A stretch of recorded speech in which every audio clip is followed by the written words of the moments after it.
Jika kerjaya lain seperti doktor ada DR, arkitek AR, engineer IR, apa pula untuk juruko?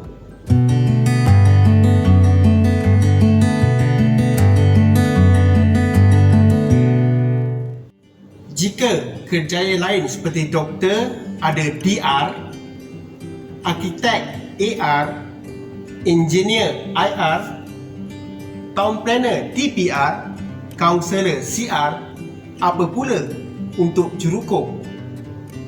Juruko memakai title SR.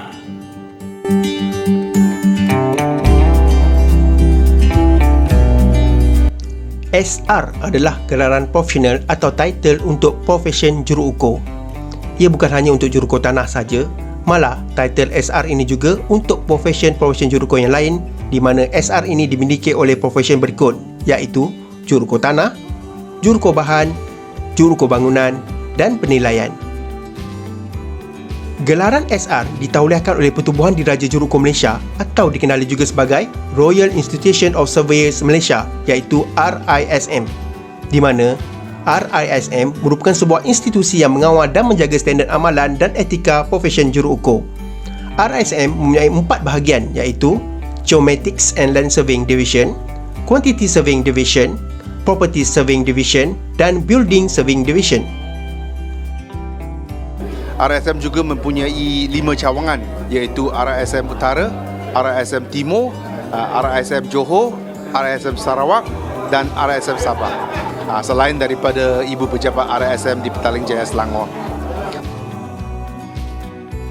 RISM adalah pemilik berdaftar pada persijilan SR dan pendaftaran adalah sah serta terkandung di bawah Akta Perdagangan. Berdasarkan artikel 13 Perlembagaan RSM, setiap fellow atau ahli anggota RSM yang memenuhi syarat berhak untuk menggunakan gelaran SR sebelum nama mereka. Oleh itu, mana-mana bukan anggota adalah dilarang menggunakan title SR dalam apa jua urusan perkhidmatan yang berkaitan dengan ukur seperti dalam bidang geometrik, ukur bahan, hartanah dan ukur bangunan.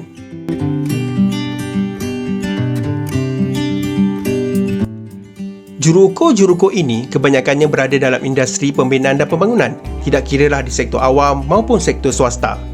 Jika di sektor swasta, juruko akan mempunyai firma atau syarikat sendiri.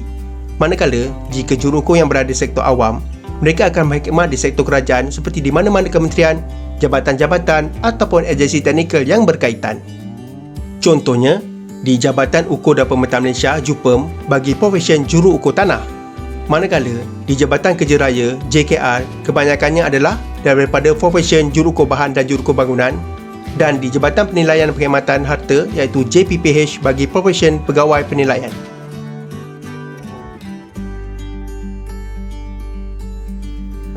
Manakala, Lembaga Juruko Tanah atau dikenali sebagai LJT berperanan mengawal selia juruko-juruko tanah yang berlesen.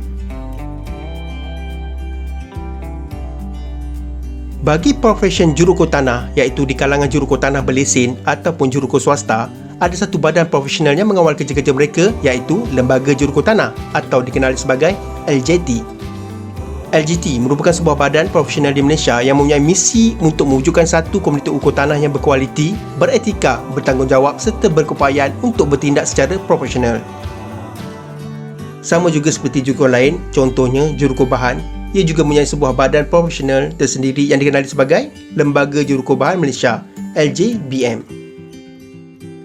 Juru ukur merupakan profession atau pekerjaan di balik tabir dan mereka tidaklah berapa dikenali atau menonjol seperti kerjaya-kerjaya yang lain. Tetapi, juruko-juruko inilah tunjang pembangunan negara.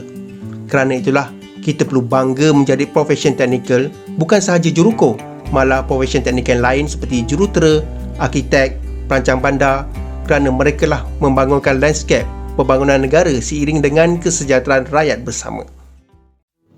Istilah SR untuk juruko adalah daripada perkataan surveyor. Sekian dari saya. Sekian. Terima kasih.